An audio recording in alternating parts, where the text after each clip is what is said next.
Olá, boa noite. Boa noite. Servidores do Estado protestam contra o parcelamento de salários. Mobilização foi maior entre professores e policiais. Depois de surto de meningite em Cachoeirinha, Gravataí inicia a vacinação contra a doença. Artistas e produtores usam a criatividade para driblar efeitos da crise no mercado cultural. E uma exposição retrata o esforço de mulheres que estão amamentando e não podem deixar de trabalhar. Você vai ver agora os principais fatos do dia, na capital e no interior do estado.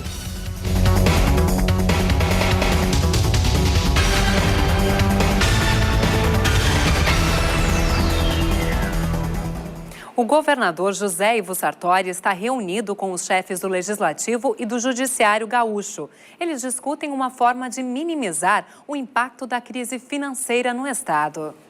A repórter Clarissa Lima está no Palácio Piratini e tem as informações. Boa noite, Clarissa. Boa noite, Daniel. Boa noite, Dalva. A reunião do governador José Ivo Sartori com os representantes dos poderes legislativo e judiciário começou por volta das 6h30 da tarde e ainda segue aqui no Palácio Piratini. E como bem vocês já falaram, né, a pauta é a crise financeira do Estado e alternativas para minimizar o problema. E estão presentes na reunião os presidentes da Assembleia Legislativa, Edson Brum, do Tribunal de Contas, César Miola, do Tribunal de Justiça, José Aquino de Camargo, também o Procurador-Geral de Justiça, Marcelo Dornelles, o Defensor Público-Geral, Nilton Leonel Arnec Maria, e também estão na reunião secretários da Fazenda, Giovanni Feltes, da Casa Civil, Márcio Biolchi, e o secretário-geral de governo, Carlos Búrigo. O encontro é a retomada de uma conversa já iniciada na última sexta-feira, com os poderes legislativo e judiciário, sobre a realidade financeira do Estado. E como a reunião ainda está acontecendo, Daniel e Dalva, não há uma previsão do término dessa reunião, mas qualquer novidade antes do final desta edição do jornal, eu volto a fazer contato. Clarissa Lima para o Jornal da TVE, segunda edição. Obrigado, Clarice. E o dia foi de protestos dos servidores públicos estaduais contra o parcelamento dos salários anunciados pelo governo.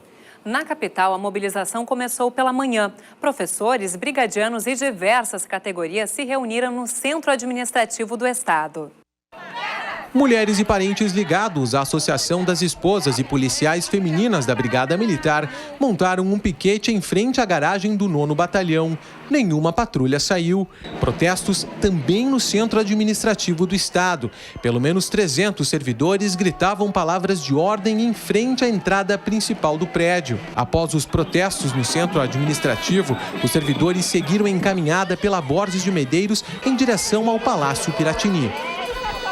Ao longo dos dias, nós estaremos intensificando o diálogo com a sociedade e com os servidores públicos, no sentido de conscientizar que esta saída adotada pelo governo do Estado é a pior para o Estado. Nós precisamos, inclusive, em alguns pontos, termos o apoio do servidor para minimamente a continuidade do serviço público e o enfrentamento da crise, sob pena de que, mesmo não sendo o melhor do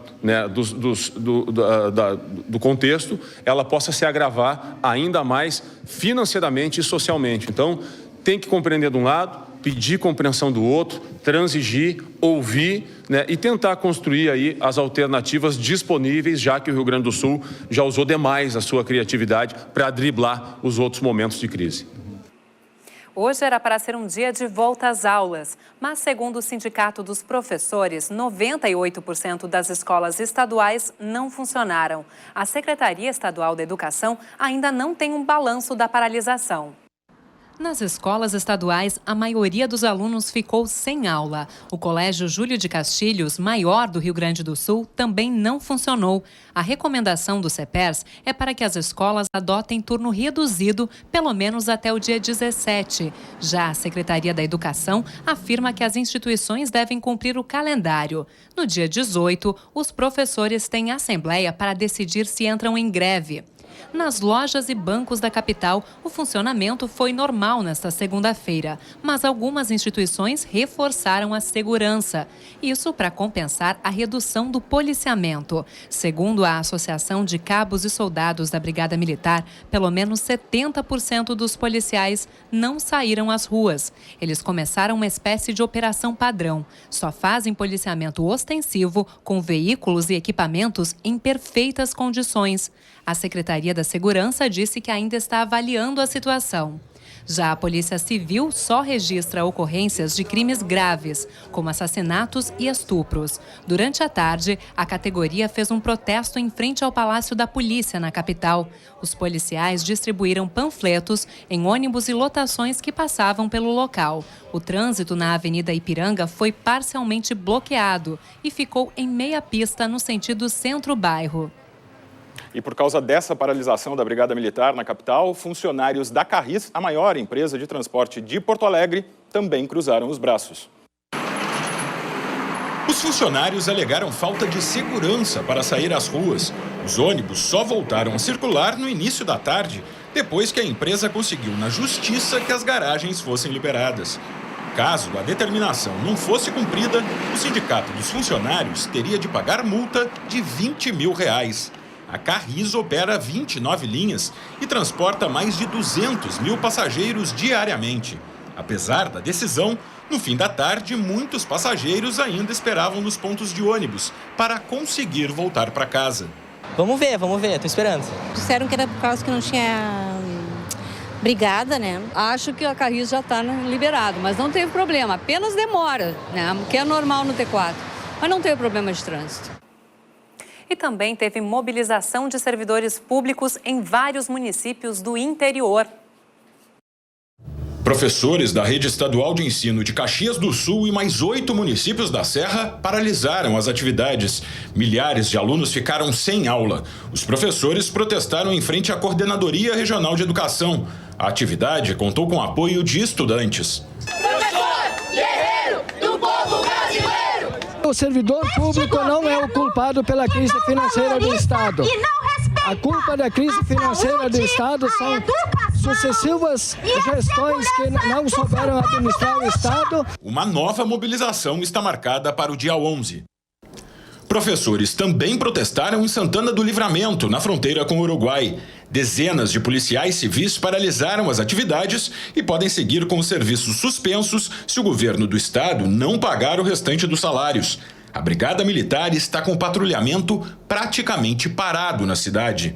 Hoje, Livramento não conta com nenhuma viatura em patrulhamento, simplesmente um efetivo reduzido de 4, 5 homens a pé no centro da cidade. Então essa é a situação hoje. Buscamos amanhã na sede da Banff uma reunião com todos os servidores militares, bombeiros inclusive, para nós buscarmos a conscientização do nosso efetivo, para que faça com que o governo nos valorize. Em Novo Hamburgo, no Vale dos Sinos, o efetivo da Brigada Militar foi reduzido. Medida semelhante à dos bombeiros e da Polícia Civil, que só atendeu ocorrências de flagrantes e crimes contra a vida nesta segunda-feira. Essa manifestação é só para levar à comunidade o que o governo está fazendo com a segurança pública, com a educação, também com a saúde que está sendo precária em nosso estado. Nas escolas, a paralisação foi parcial. Em Lajeado, no Vale do Taquari, salas vazias. 4.300 alunos de 9 escolas ficaram sem aulas. Policiais também cruzaram os braços em protesto e paralisaram parcialmente os serviços. Em Tapes, no sul do estado, 5 das 4 escolas estaduais não abriram. Segundo o CEPERS, a expectativa é de que amanhã as aulas ocorram em turnos reduzidos e sejam retomadas aos poucos ao longo da semana. Amanhã, das 8 às 10, tarde das 13 às 15 e à noite das 19 às 21 horas. A região leste terá uma terça-feira de tempo instável. Em Porto Alegre, períodos de sol e tempo nublado. Chove a qualquer hora do dia, mínima de 15 graus. O mesmo ocorre em Guaíba, onde a máxima atinge os 21 graus. No litoral norte, terça-feira de tempo parcialmente nublado. Em Tramandaí, pancadas de chuva durante o dia. mínima de 16 e máxima de 18 graus. 21.500 jovens e crianças foram imunizados contra a meningite do tipo C em Cachoeirinha. A campanha começou na sexta-feira e já superou a meta. Hoje, a imunização chegou a Gravataí. Gravataí registrou apenas um caso de meningite este ano, mas a proximidade com o município de Cachoeirinha, onde ocorreram muitos casos da doença, tornou necessária a vacinação. Por uma questão de zelo e por uma questão de precaução mesmo, o Ministério da Saúde, a Secretaria do Estado e nós, da Prefeitura Municipal, resolvemos então fazer uma faixa aqui de fronteiriço, onde está o surto, onde está Cachoeirinha, para precaver e prevenir a meningite tipo C para essas pessoas desses bairros, principalmente. Aqui no posto de saúde do bairro Morada do Vale 2, a população começou a formar fila para vacinação a partir das 4 horas da manhã. Segundo a Secretaria de Saúde, a estimativa é vacinar 100% do público-alvo. As mães que trouxeram os filhos logo no primeiro dia de imunização aprovaram a iniciativa. Valeu. Agora posso mandar para o colégio tranquila.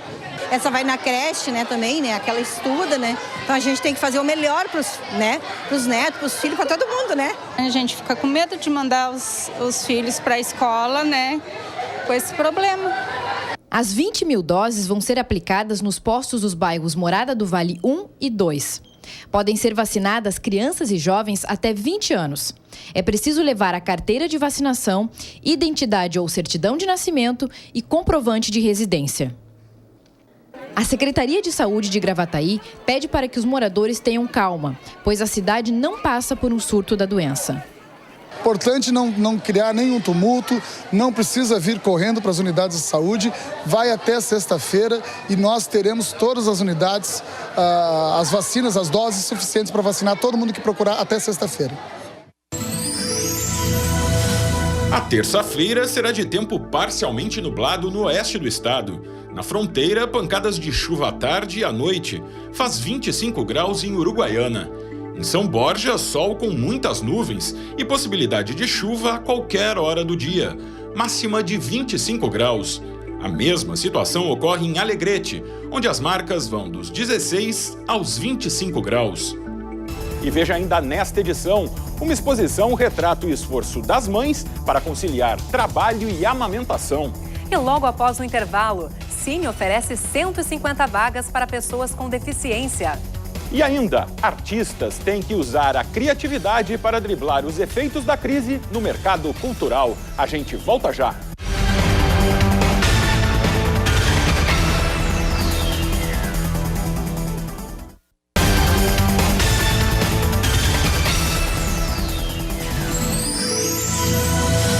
Instabilidade no norte do estado nesta terça-feira. Na Serra, o dia começa com sol e muitas nuvens. Em Caxias do Sul, possibilidade de chuva na parte da tarde, máxima de 24 graus. No Planalto, o tempo fica parcialmente nublado. Em Passo Fundo, possibilidade de chuva a qualquer hora do dia. As marcas vão dos 15 aos 25 graus. No Noroeste, o dia será de períodos de sol e nuvens carregadas. Chuva a qualquer momento do dia em Cruz Alta. Faz 20 graus ao amanhecer. Começaram as inscrições para as mais de 60 mil vagas do Fundo de Financiamento Estudantil, o FIES. Elas podem ser feitas até às 23 horas e 59 minutos desta quinta-feira. E este ano a seleção segue novas regras. Podem participar estudantes sem diploma no ensino superior que tenham feito Enem a partir de 2010, com nota final de pelo menos 450 pontos e que tenham renda familiar mensal bruta per capita de até 2 salários mínimos e meio. Professores da rede estadual estão isentos de cumprir estes requisitos. Quem concluiu o ensino médio antes de 2010 não precisa ter feito o Enem, mas precisa se encaixar nos demais requisitos. Os juros também mudaram, passaram dos atuais 3,4% para 6,5%.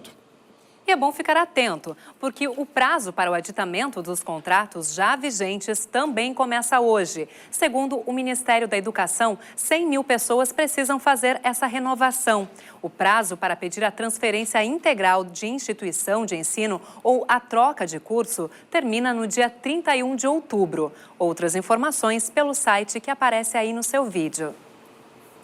E a Prefeitura de Porto Alegre começou a instalar os pontos eletrônicos das escolas municipais da capital. Não é reconhecido, isso não está funcionando. As primeiras instituições a receberem os equipamentos são escolas de educação infantil da Zona Sul da capital.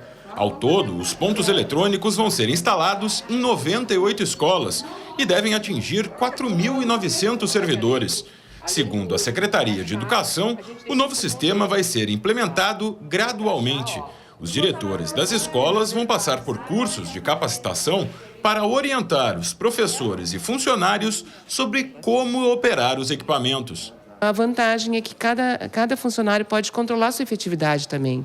Pode saber, né, depois entra no RH 24 horas, saber a hora que entrou, a hora que saiu, quantas horas fez por semanais, né, seus direitos, né. Então, isso garante ao funcionário a efetividade dele. E a gestão é importante para o gestor acompanhar também, né, que nós podemos acompanhar de uma forma mais transparente. Empresas de todo o estado oferecem mais de 150 vagas para pessoas com deficiência.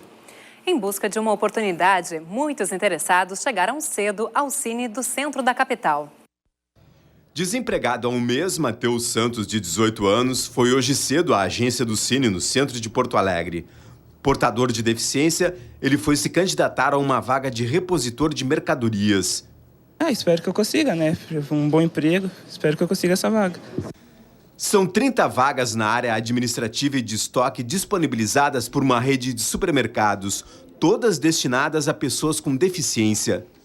São cargos que não exigem experiência, não exigem uma qualificação especial. Em geral, as pessoas têm que ter ensino fundamental ou ensino médio, dependendo do cargo, né? Mas, assim, são as únicas exigências. No Rio Grande do Sul, há 157 vagas para pessoas com deficiência. Em média, apenas 10% são ocupadas mensalmente. É que a maioria dos candidatos não está qualificada para as funções. A crise econômica enfrentada pelo país tem feito muitos profissionais buscarem alternativas dentro do trabalho ou fora dele para incrementar a renda. No ramo artístico, atores e músicos exercitam cada vez mais a criatividade. É o que você confere agora na reportagem da TV Unifra, parceira da TVE em Santa Maria. O meu alfarrábio constato a real possibilidade de eu proponho que façamos uma viagem. Uma viagem? Que tal? A Saca-Rolhas Teatro e Companhia existe há mais de 15 anos em Santa Maria e surgiu com a proposta de levar arte a quem não tem acesso ao teatro. O trabalho se expandiu e hoje o grupo formado por 4 artistas possui uma sede própria e presta serviços em diversas áreas do entretenimento. Nosso trabalho principal, que é o teatro, tem leques que a gente pode ampliar, trabalhar com animações, com teatro empresarial, questões promocionais de empresas, feiras do livro, feira agroindústria, essas coisas todas, que a gente pode ampliar um pouco então o leque de trabalho na questão cênica, né, ou artística, né, e aí isso dá uma ajuda para que a gente tente enfrentar um pouco, de certa forma, essa questão de crise atual, né? Com o aumento dos preços de diferentes produtos e serviços neste ano, devido à inflação e à desvalorização do real frente ao dólar, o consumidor se viu obrigado a ter algumas restrições para manter o orçamento. Para chamar a atenção dos clientes e explorar novas possibilidades, os integrantes da companhia apostaram ainda mais em outros ramos, como, por exemplo, as festas infantis. A gente vem acompanhando há alguns anos já isso aí, então realmente a gente foi se preparando para que a gente tentasse ao menos amenizar, né, um pouco essa dificuldade que é em viver da arte, viver do teatro. Dentro desse leque, talvez o que mais a gente tem feito mesmo é a parte de cerimoniais artísticos em festas infantis. A gente trabalha muito isso em toda a região aqui. Vamos fugir desse lugar, baby. Vamos fugir.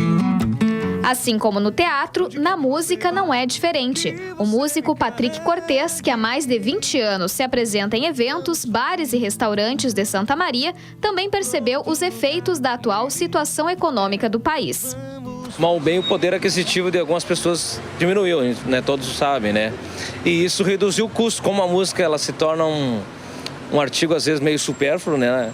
Então, as pessoas vão cortando, né? Alguns gastos, inclusive, né? A parte de lazer, que seria a música, né? Mas o que poderia ser motivo de desânimo para alguns, para Patrick se transformou em oportunidade. Durante a semana, das 2 às 6 da tarde, quem passa no centro de Santa Maria pode ouvir a voz de Patrick, mas desta vez como locutor, anunciando as ofertas de uma loja da cidade. Nos finais de semana, ele retoma as apresentações como músico. A gente se desdobra um pouquinho, se vira um pouco nessas outras áreas que a gente atua, sempre envolvendo a parte da comunicação.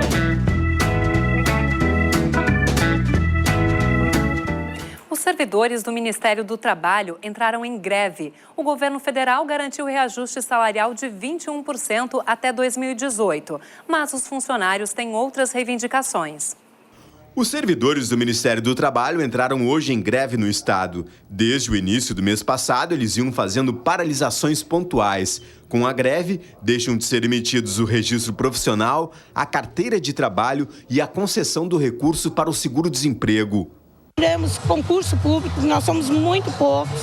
Nós somos 180 total dos administrativos em todo o estado, né? Muitos desses não se aposentam porque não têm condições de se aposentar, o salário fica na metade, até menos, né? Nós queremos também uma renegociação com esse projeto que o governo fez de nos dar os 21% em 4 anos. A gente quer mais do que isso.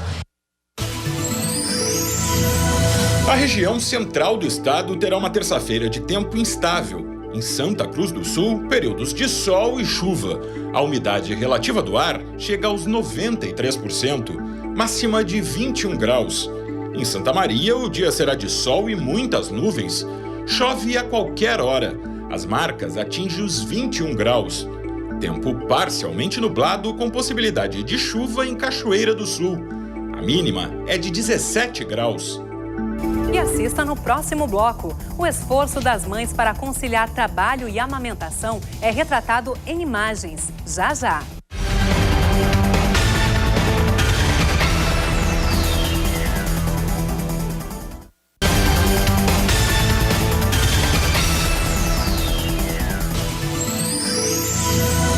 Terça-feira de tempo parcialmente nublado e possibilidade de chuva no sul do estado. Em Bagé, pancadas de chuva a partir da tarde. As temperaturas variam entre 11 e 19 graus. Em Pelotas, sol e muita nebulosidade. Chuvas esparsas, máxima de 20 graus. No litoral sul, tempo instável. Tempo parcialmente nublado em Rio Grande. Períodos de chuva, mínima de 13 e máxima de 19 graus. Trabalho e maternidade são duas realidades que facilmente entram em conflito. A necessidade de renda familiar e o desejo de reprodução se sobrepõem e dificultam a vida das mulheres. Amamentar e trabalhar. Esse é o título de uma exposição que retrata o esforço de servidoras da Prefeitura de Porto Alegre para conciliar essas duas atividades. Aline é funcionária da Prefeitura de Porto Alegre. Com uma filha de 1 ano de idade, ela segue amamentando, mas teve que fazer muitos ajustes na rotina de toda a família. Comecei a dar mamar somente de manhã, me acordava mais cedo para me organizar, tomar meu banho, deixar tudo pronto, para então depois poder, quando ela acordar, dar atenção exclusiva para ela, né? No início foi meio atrapalhado, eu muitas vezes não consigo chegar na hora no meu serviço, né? Porque criança a gente nunca tem como saber, né, a rotina deles. Mas aí à noite também ela mama, né? E então foi muito tranquilo, assim. A Aline e outras 13 mulheres serviram de modelo para a exposição fotográfica que está no Shopping Total até sexta-feira. A profissão das mulheres muda, a estrutura familiar também. Mas a história de superação para seguir amamentando seus filhos após a licença maternidade é sempre parecida. Ele fica na creche o dia inteiro e mama de manhã e de noite só no peito, né? É assim que tem que ser. A exposição foi a forma encontrada pela Secretaria da Saúde de Porto Alegre para reconhecer o esforço das famílias e de alguns empregadores em proteger a saúde das crianças e das mulheres. Cristine Rochol, a fotógrafa da exposição, também teve a experiência de seguir amamentando seu filho, mesmo depois de voltar ao trabalho. Eu tenho um menino de 4 anos que eu consegui amamentar até os 11 meses e foi uma experiência difícil no começo, como muitas mães relatam aqui, que não é realmente, às vezes não é muito fácil, não é exatamente como a gente imagina, mas com a insistência do médico, o apoio da família, a gente conseguiu continuar amamentando até os 11 meses. Os serviços de saúde devem orientar a mulher sobre alternativas para manter a oferta de leite materno e a transição alimentar saudável. As empresas podem aderir a programas para ampliar a licença maternidade para 6 meses, manter salas de apoio à amamentação e subsídios para creches. E nós voltamos amanhã às 7h30 da noite com novas informações. Uma boa noite para você e até lá. Uma boa noite, até amanhã.